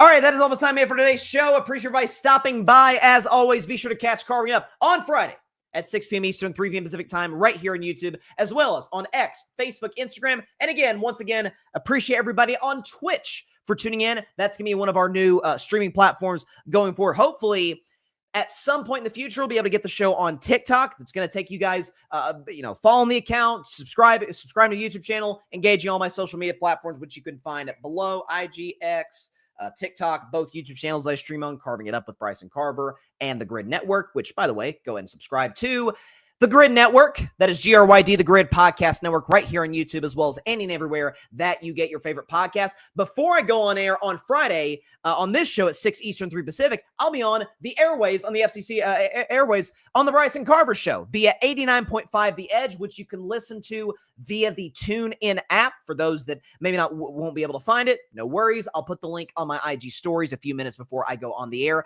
That'll be this Friday at 12 Eastern, or noon Eastern rather, all the way to 2 Eastern Standard Time, 9 to 11 Pacific Time. All right. Have a great week, everybody. See you guys on Friday. Have a great week. Stay safe out there. God bless y'all. Peace out. And if I hear one more Tennessee fan talk about firing Josh Heupel, I think I'm going to lose it. I think I'm going to literally lose my mind.